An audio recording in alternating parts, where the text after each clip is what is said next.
So one of the Pro Football Focus mock drafts for next year, they don't have Matt Corral in the top 32 picks, but they have Malik Willis out of Liberty, quarterback, and Emory Jones, who's never started on any kind of regular basis out of Florida, going in the first round. I mean, come on. I don't have to be an NFL draft insider, although I am on Twitter. But I don't have to be an NFL draft insider to know that, to question this. But not that those two guys are not really good players. I mean, Malik Willis played some good football for Hugh Freeze last year. But, and Emory Jones, showed some flashes that he could do some cool stuff. But man, oh man, what in the world is going on? Not having Matt Corral in the top. He will be there. It's just a matter of time. I just feel like those guys are missing, and I can't believe they're falling in love with two QBs like that. The Out of Bounds Show, ESPN 105.9 The Zone, your SEC Insider hit this morning, is brought to you by Ace Bolt and Screw, powered by DeWalt Tools, 4 locations, downtown Jackson, Gluckstadt, Madison County, Tupelo, and Atlanta. Ace Bolt and Screw, the number one fastener distributor in the Southeast. And then, of course, Ace Bolt and Screw is powered by DeWalt Tools. They have some great DeWalt promotions going on in the month of May, acebolt.net. We're streaming live on the Out of Bounds radio app. You can watch the show right now on YouTube. Search Out of Bounds Sports. And our guests join us on the Modelo guest line. We welcome in Jeff Duncan, theathletic.com, was with NOLA.com, Times-Picayune, for years, Saints Insider, LSU, and so on.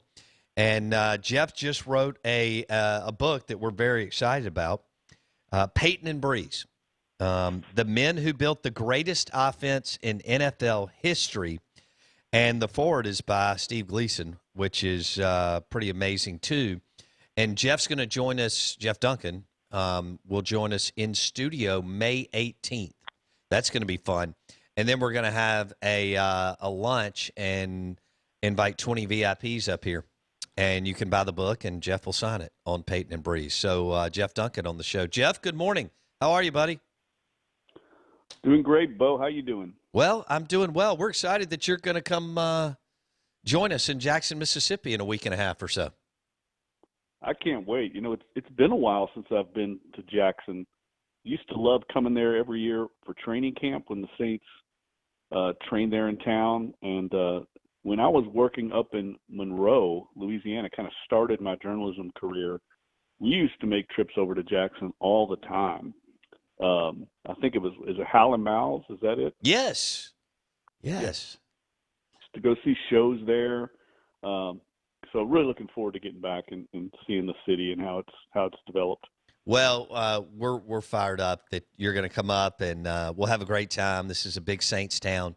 And like you said, the Saints trained at Milsaps for several years. Well, that was right when Sean Payton and Drew Brees joined the Saints, Jeff, post Katrina. Yeah, I can have very fond memories of those days. I remember it was kind of a little bit of a hill there where the football stadium was, down in a little bit of a crevice, and they had the practice field up above. We'd conduct the interviews in the end zone there under tents. It was the beginning of the greatest era in New Orleans Saints history, and so that's where it all started, was there at Milsaps. No one knew in 2006 what was about to take place. Drew Brees was an unknown commodity. If you remember, Bo, Reggie Bush was the big name back then. I remember. That's right. Going to the Jackson Airport when he came to camp and reported to camp a few days late, and it was a mob scene, and all the hopes and dreams of Saints fans were really hanging on Reggie Bush. I mean, he was the guy. People forget this. He was the guy that led the pregame chant during his rookie season, not Drew Brees. And eventually, Drew Brees ceded that responsibility. It became his team, but in a subtle way, Reggie Bush was kind of the guy that first year. That's a great point.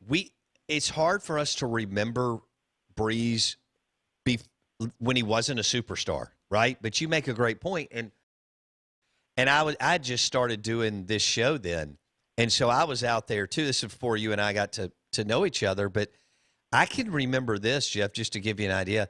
One of our great partners on the show invited me out to like a BIP practice or whatever. Like y'all already had access, and I remember reluctantly saying yes because I wasn't really that interested in the Saints because they hadn't been, they weren't real interesting, right? And you make a great point. We had no idea what was about to happen, how they were going to become exciting, and this prolific offense, and so on. And here's what else I remember that first summer. I remember, being within 3 or 4 feet of Brees and thinking, my gosh, this guy looks like he's in high school. I mean, and it's just funny how, time has gone by. But that's a great point. I wasn't even interested in the Saints at that time. And then, boom, they become interesting with this prolific offense. Let's hit on that with Bush and Reggie Bush coming into the Saints.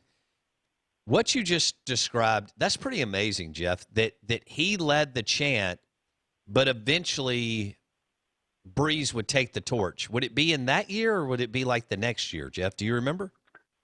I'm pretty sure it was the next year. I actually talked to Drew about that when we were doing some interviews for the book project, and he couldn't quite remember, which is rare for him. I mean, he's got a photographic memory. You can ask the guy what the weather was like when they played Wisconsin in his sophomore year at Purdue, and he'll remember it. But he couldn't quite remember when he took it over. He said that it alternated between Joe Horn and Reggie Bush in 2006. So it definitely wasn't during that season. And the other thing I remember, the next year after the Saints had gone to the NFC Championship game in 2006, they opened the season in Indianapolis against Peyton Manning and the Colts for that kickoff game on Thursday night.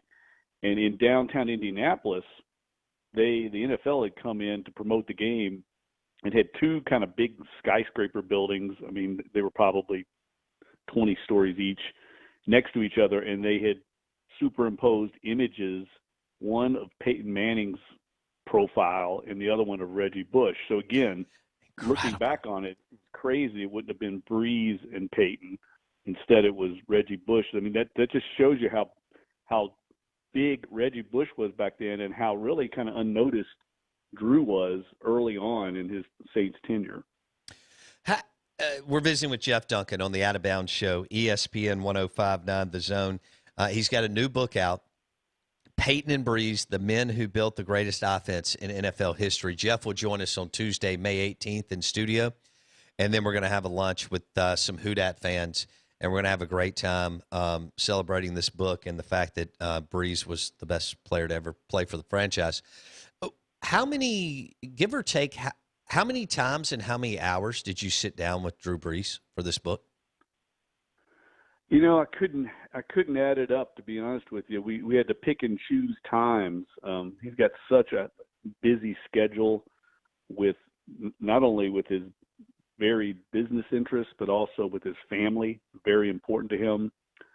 He talked about that was a major factor in why he retired. He was running out of time in a given week to be able to address the priorities in his life, his family, his faith, his business interests.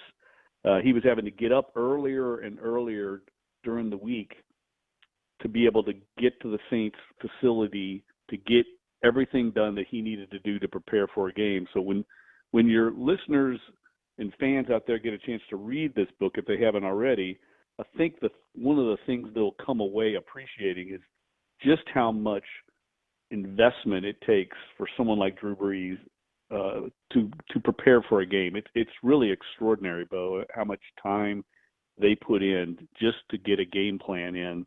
It really opened my eyes. I mean, I knew it was a lot of work, but the detail, the attention to detail, hours and hours on just certain plays that they're trying to put in that they might not even call. And so to find time in that preparation, because he spends his off season's out in California. So I only went out there one time. So really we had to cram it in when he was back in town in New Orleans. And we worked around his schedule. Sometimes it'd be his rehab schedule or his conditioning work.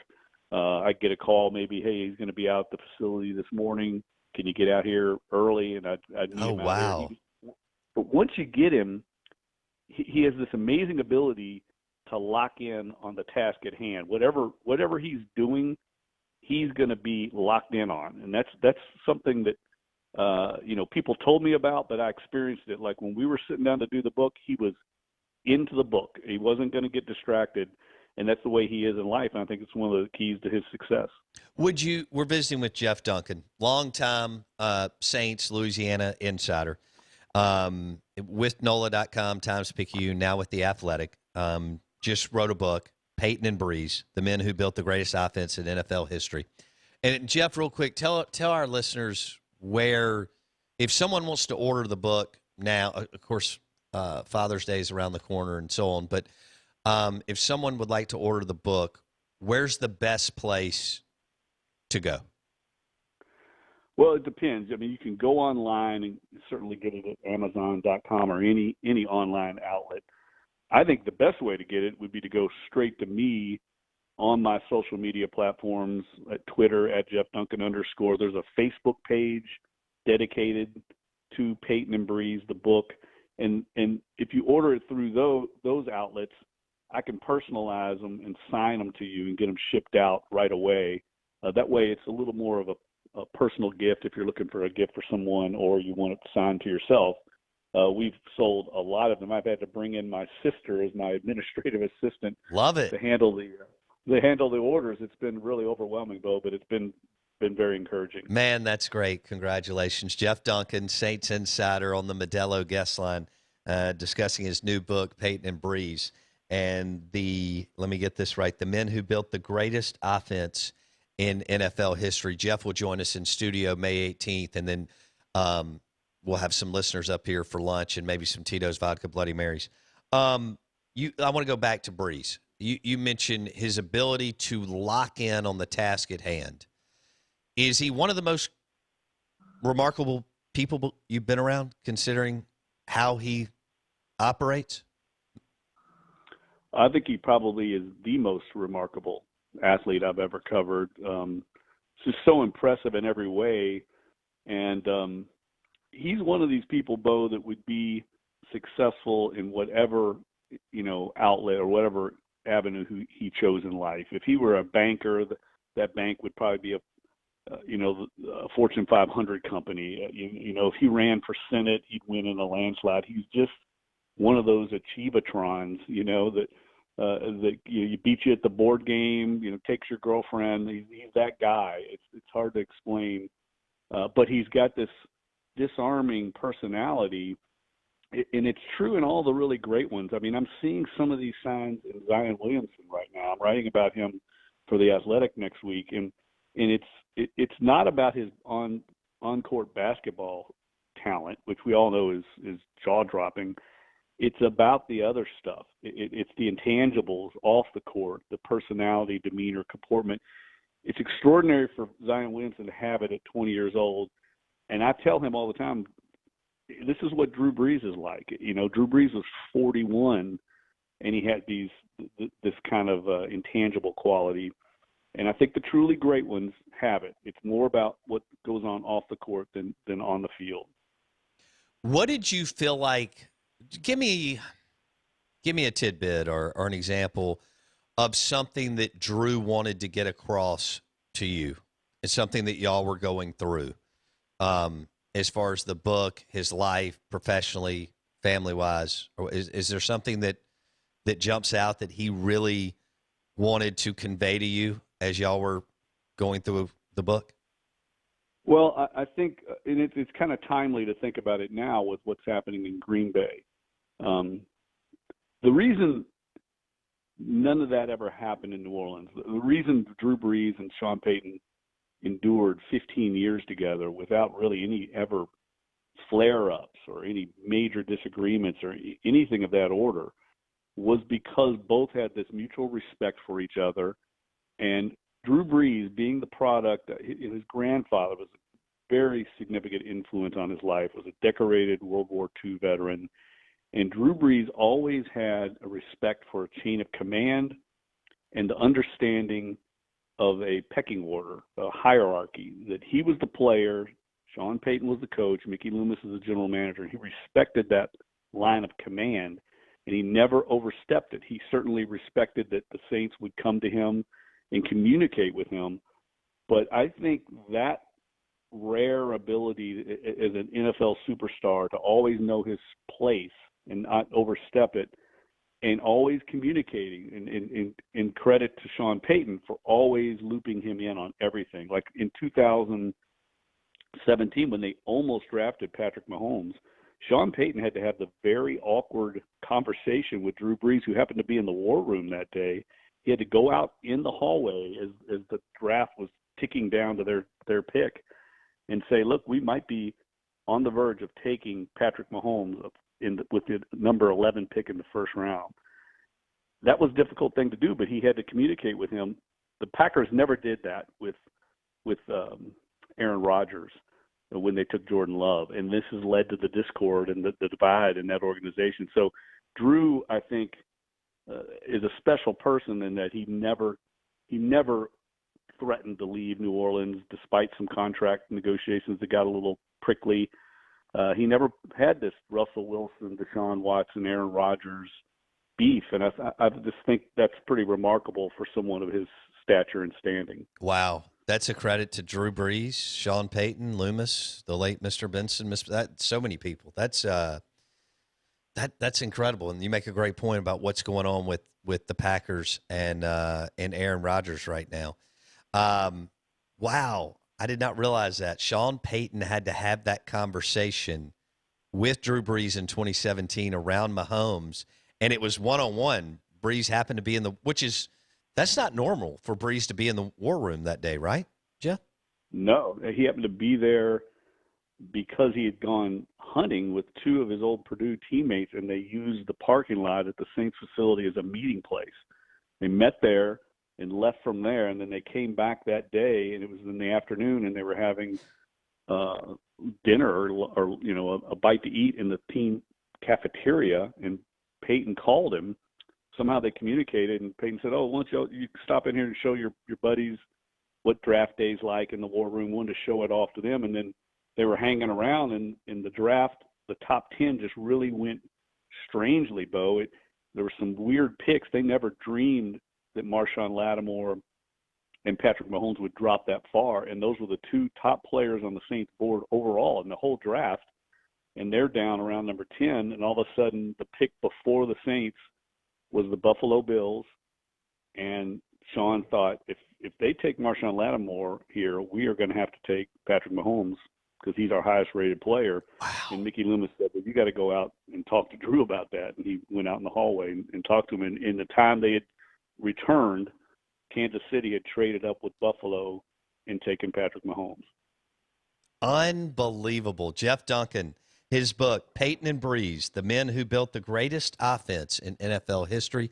Jeff joins us on the Modelo guest line. He'll be live in studio, in the Bank Plus studio, May 18th, and we're looking forward to that. One more here, Jeff, before we let you go on Drew Brees. Did he discuss any kind of chip on his shoulder, being from Texas and not getting recruited by the Longhorns or the Aggies and having to go to kind of an off-the-grid football program in Purdue in the Big Ten coming out of high school? Very much so, yes. I mean, it definitely bothered him. I mean, he was right there in Austin, and they kept him on the back burner. And Texas A&M, where both of his parents went to school, they kept him on the back burner. He was always kind of the fallback option. So it wasn't like they never talked to him. They just kind of kept him at arm's length and were recruiting higher targets, if you will, higher rated targets.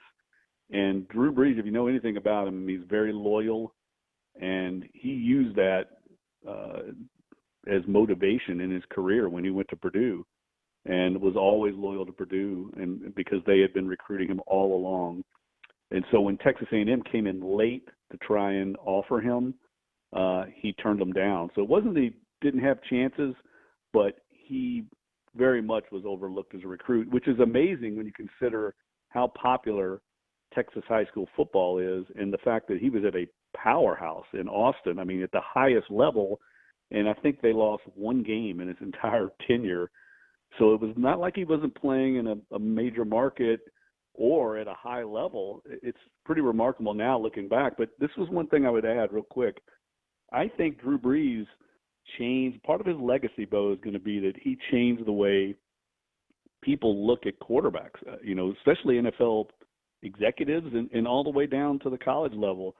You've got guys now like Kyler Murray, Russell Wilson, Baker Mayfield, smaller quarterbacks. Back then, it was all about the prototype 6'4" strapping pocket guy.